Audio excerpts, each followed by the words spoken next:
Ora, salve Deus, meus irmãos, minhas irmãs. Aqui nos encontramos mais uma vez. Aqui nos encontramos em mais uma oportunidade, mais um fim do dia, para falarmos das almas, dos espíritos que ficam presos aqui à Terra. Mas primeiro que tudo, como sempre, agradecendo a Jesus, divino e amado Mestre, Deus Pai Todo-Poderoso, à Virgem Santíssima, a Pai Seta Branca, Mãe Yara, e aos nossos abnegados mensageiros de Deus, que nos acompanham, iluminam, protegem, guardam, harmonizam e equilibram ao longo dos nossos dias. Dessa forma, aqueles abnegados pretos velhos, pretas velhas, princesas doutrinárias, cavaleiros ministros e guias missionários. Não esquecendo nossa mãe Águila Quataí 108, Tiãozinho, Justininha e muitos outros. Para, dessa forma, falarmos das almas, dos espíritos que ficam presos à Terra. Ora, eu começaria por, de certa forma, falar que são pessoas que, após o desencarne, após a mudança de plano, após a sua partida, morte, não conseguiram se desligar dos seus corpos fluídicos, salve Deus, dos seus corpos físicos e da vida que levavam. Porque eles permanecem envolvidos pelo magnetismo terrestre e presos ao nível da crosta terrestre, da crosta planetária, e não conseguem de forma alguma se desprender do apego à existência que porventura até já se encerrou. Geralmente esses espíritos acreditam ainda estar vivos. Ainda não entenderam porque as pessoas, o ser encarnado, não falam mais com eles. Essas almas possuem um acesso bem fácil a nós, espíritos encarnados, e podem mesmo se ligar muitas das vezes psiquicamente a nós. Com isso, eles única e exclusivamente com isso eles atrasam a sua entrada nos planos mais subtis e continuam permanecendo em estado de perturbação, e dessa forma o sofrimento torna-se muitas das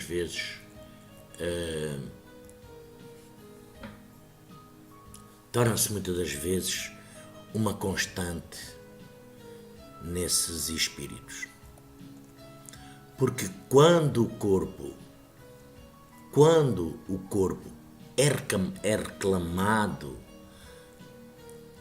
por os mundos espirituais, é reclamado não fazendo parte muitas das vezes deste plano físico, o espírito volta, como se poderá dizer, à pátria de origem. É como a natureza. A natureza segue um seguimento natural, não pula do inverno para o verão, não. Tem as estações intermédias, o outono, a primavera. Não pula, não salta. Dessa forma, as almas os espíritos que alimentam aspirações puramente e unicamente terrestres, essas continuam no ambiente do mundo, da Terra. Mesmo sem o revestimento do corpo, do físico, esta roupagem do corpo carnal. E desta forma é possível um espírito, uma alma, evoluir nesse estado de prisão. Não é. Porque continua sendo uma prisão. A evolução do espírito, a evolução da consciência da nossa alma, elas encontram-se em todos os estados e condições. Mas podemos até dizer que ela é insignificante quando está presa à Terra. Porque o ser desencarnado atrasa muito o seu desenvolvimento espiritual. Fica quase que estagnado. É como se ele ficasse congelado. Ou muitas das vezes se poderá dizer, lembram-me agora aqui, dos bichos da seda, cristalizado. Muitas das vezes dentro destes parâmetros de mente e comportamento, nesse sentido, como se fosse encarnado. Eles tendem a repetir exatamente as mesmas coisas que repetiam quando eram encarnados, seguindo os mesmos padrões da última personalidade.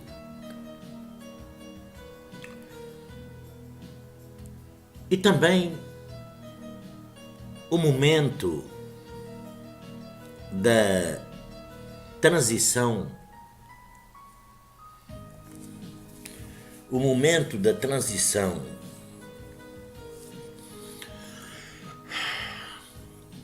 por exemplo,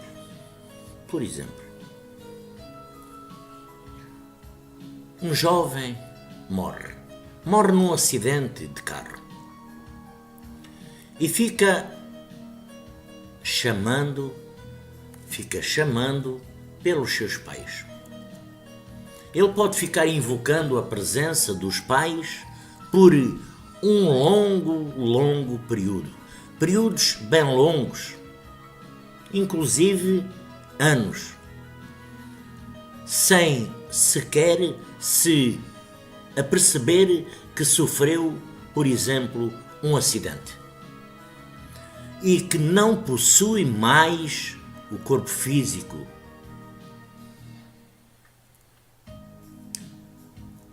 Também contribui consideravelmente para a prisão no plano físico, no plano terrestre, uma morte rápida, trágica, porque a alma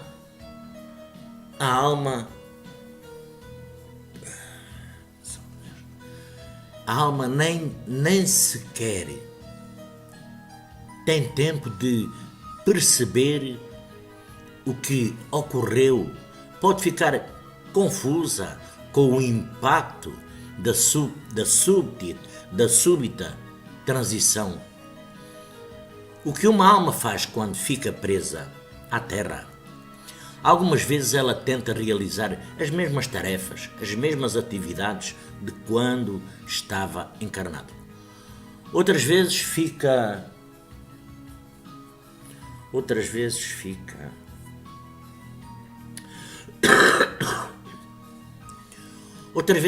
próxima de parentes, de amigos, tentando um contato,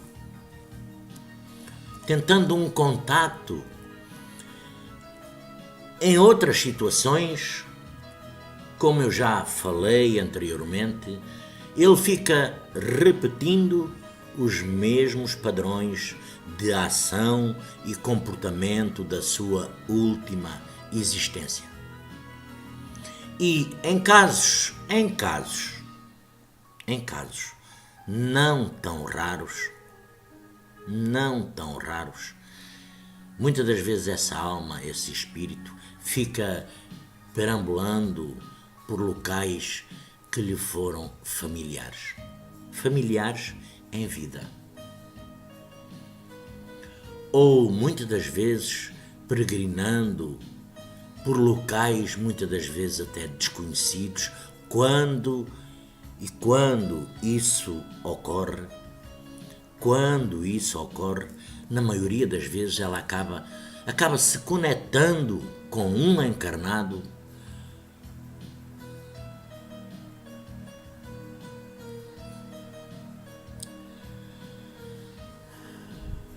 e participa muitas das vezes, dos seus prazeres, da sua vida, sem que o espírito encarnado, o ser físico, muitas das vezes se dê conta. Inclusive, ela pode até guiar os nossos pensamentos, desejos e até as principais escolhas da nossa vida. Telefones, roupas. Porém, o mais grave, como eu já falei isto, é a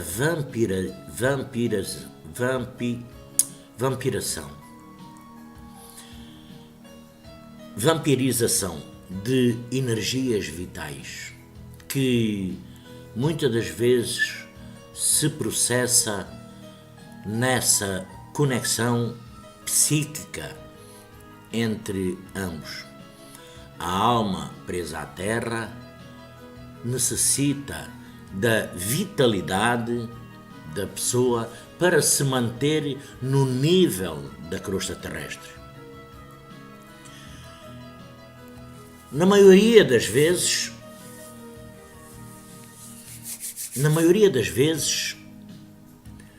sugando as energias sem se perceber sequer que o prejuízo que lhes causa.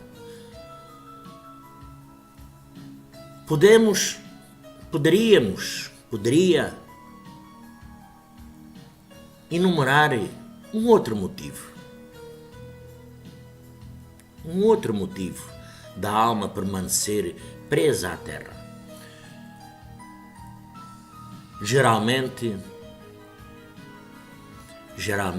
é o ceticismo extremo, ou mesmo, muitas das vezes, o dogmatismo religioso, que podem ser a causa do aprisionamento, porque os céticos conservaram ao longo da vida, enraizaram as suas concepções e sobre a inexistência da vida após a sua morte, a sua partida, o seu desencarne, a sua mudança do plano físico para o mundo espiritual. E ao se deparar com uma realidade que negam ao longo de toda a sua existência corpórea, porque há pessoas que não acreditam fisicamente. Hoje, neste dia, milhões de pessoas que não acreditam que o espírito vive além da carne, que o espírito sobrevive, é milenar. Dessa forma, isso fica de tal maneira enraizado, que eles, na hora da partida, se recusam a ver a sua nova condição, não acreditando que possam estar noutro plano, que possam estar mortos. Mas mesmo ainda assim, vivendo, pois sempre guardaram uma inquebrante, inviolável convicção que a morte é o encerramento definitivo da existência humana. Os céticos pensam assim: da vida após a morte. Podem finalmente experimentar duas condições até muito gerais. A primeira é um estado de perturbação pós-morte, uma firme negação da sua nova condição, o que gera a confusão e até o desespero por o outro lado. Os céticos podem unir-se a outros céticos numa experiência coletiva e podem acreditar que foram transladados para outro mundo. Um local estranho, porque é estranho, eles não conhecem, vão dar os primeiros passos nesse verdadeiro mundo. E então, como é estranho para eles vão começar a aprender. Porque eles não sabem como chegaram sequer ali, àquele plano espiritual, mundo invisível. Mas, acima de tudo, creem ainda estar vivos. Porque, dessa forma, o mesmo ocorre respeitando muito todas as religiões, com os fanáticos religiosos. Muitas das vezes a ortodoxia, o sectarismo, o dogmatismo são muitas das vezes grandes entraves à visão da realidade. À visão da realidade pós-morte. E desta forma, o religioso fundamentalista crê firmemente que, caso estivesse mesmo morto, deveria estar agora, por exemplo, nos céus, no reino de Deus, que foi sempre o que ele desejou em sua passagem pela terra. Ele acreditava na sua salvação e de forma alguma pode admitir que após a sua partida, a sua morte, ele não fosse recebido por aquele grande ícone do seu culto. E essa prisão é um facto corrente para